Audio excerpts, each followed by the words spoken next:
Dondi Tan sedang berusaha membuat framing lewat konten-kontennya, seolah-olah mau mengatakan bahwa Rasul Paulus telah menyesatkan orang-orang Kristen dengan mengatakan bahwa Yesus tidak membatalkan hukum Taurat, tapi oleh ajaran Rasul Paulus.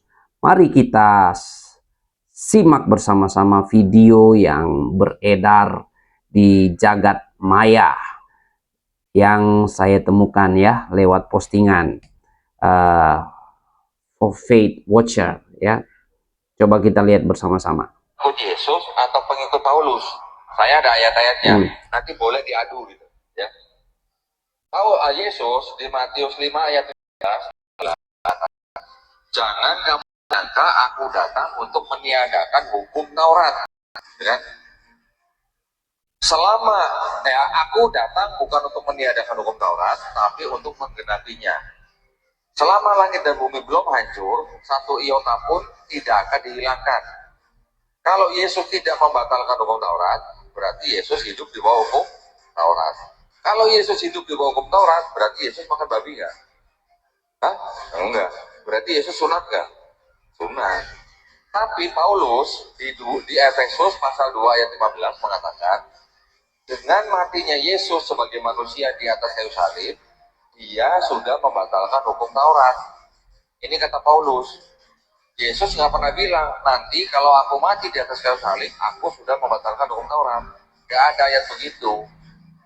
Jadi atas wewenang siapa Paulus berani bilang, Yesus yang mati di atas kayu salib sudah membatalkan hukum Taurat. Ini adalah dua narasi yang bertolak belakang. Ya, artinya begini, saya bisa bilang bahwa Paulus sebenarnya memfitnah Yesus membatalkan hukum Taurat. Karena Yesus nggak pernah bilang dia akan membatalkan hukum Taurat. Selama langit dan bumi belum hancur, satu iota pun tidak akan dihilangkan. Kok tiba-tiba ada yang bilang Yesus yang mati di atas kayu salib itu sudah membatalkan hukum Taurat? Yang menurunkan hukum Taurat siapa? Kan Tuhannya Nabi Musa, betul kan? Di Perjanjian Lama diturunkan Taurat. Oke, ya. Yesusnya tidak.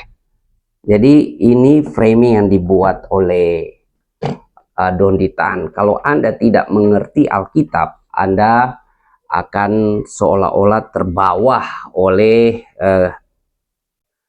gaya pemikiran dari Dondi Tan.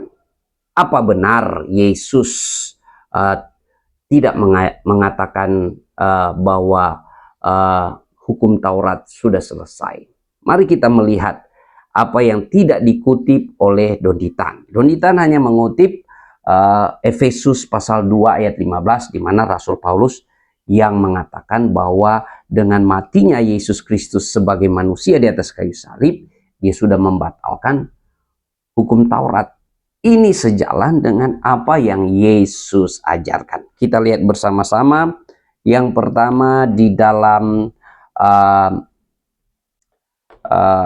Lukas 16 ayat 16. Di sana dikatakan, hukum Taurat dan kitab para nabi berlaku sampai kepada zaman Yohanes.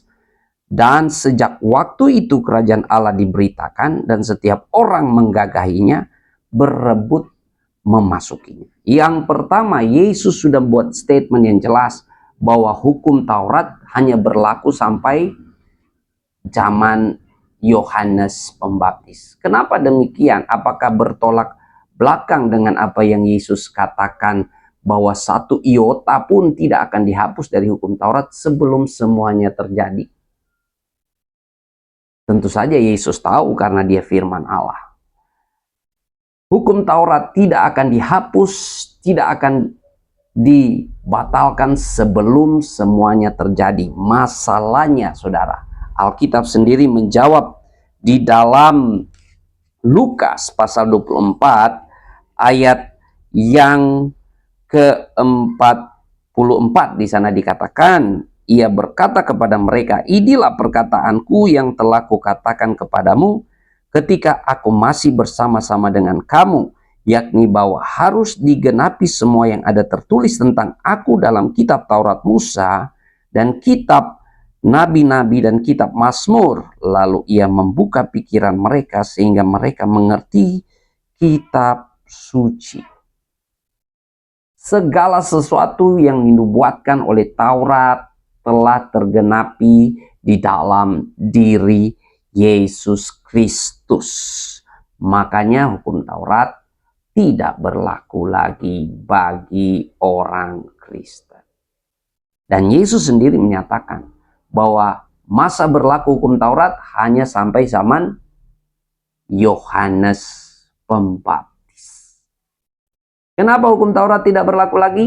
Karena sudah digenapi oleh Yesus Kristus. Artinya semua nubuatan dalam hukum Taurat sudah terjadi di dalam dan melalui Yesus Kristus. Semoga tercerahkan